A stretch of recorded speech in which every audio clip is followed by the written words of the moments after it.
Welcome to the Clueless Luthier.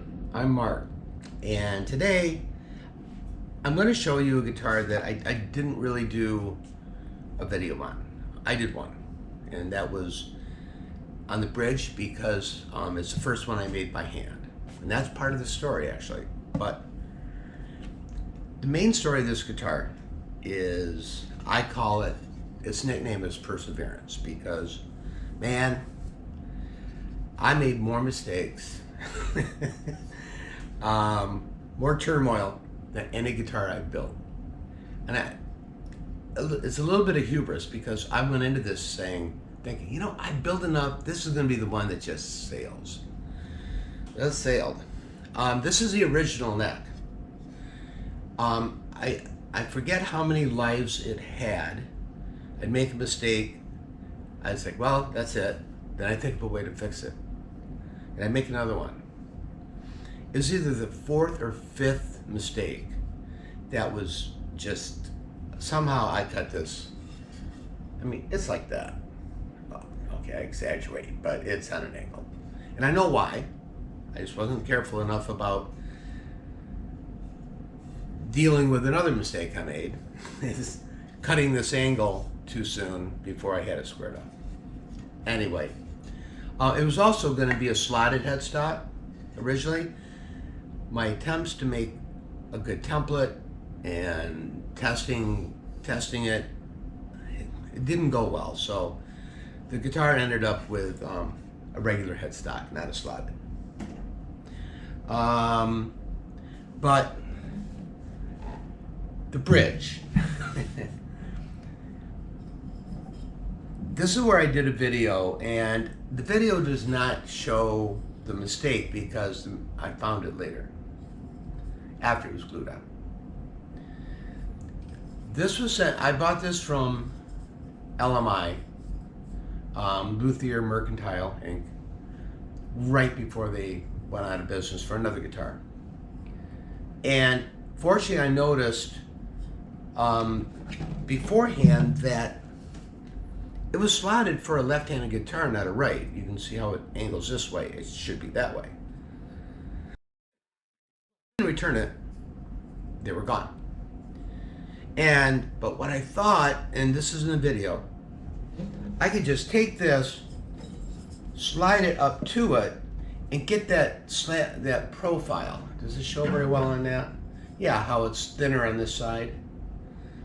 Didn't pay attention to the fact that the profile is for a right-handed guitar. This is actually just totally incorrect altogether. I had it all glued on, and when I went to put the saddle in, I'm like, it didn't look right. Then I looked closely, and yeah, it wasn't right. So I was able to fix it. I took a piece of cardboard, and so I could cover it with a hole just big enough for the bridge. And I took a sander and just sanded it down, tested it, sanded it down more until I got it where I wanted. And it turned out great. I mean, at least that was one mistake I could fix. So anyway, and then there's the inlay. I really do like it. It turned out great. I generally name my guitars after my inlays. This is Sailing at Dusk. It worked out great. I could put the setting sun. It made it look like the land in the distance.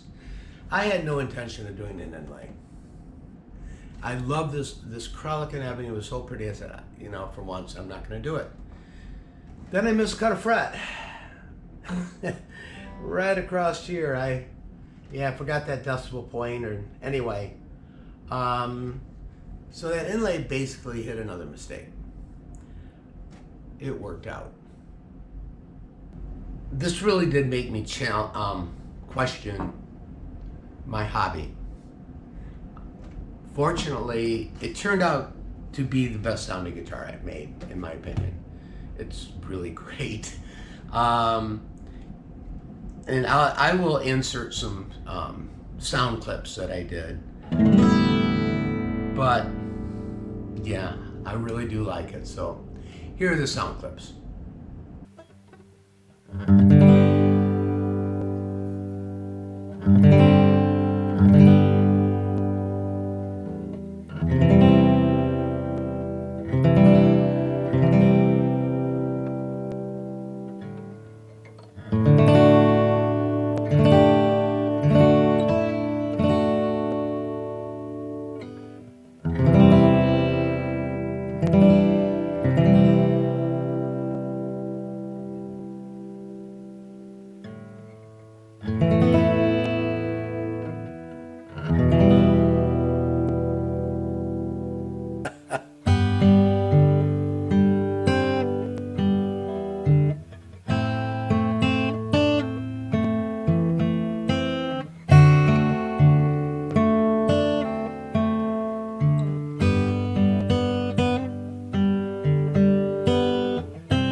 So that's it for this video. I did take some B-roll, they call, and I was thinking about making one of those build in an hour, whatever, videos.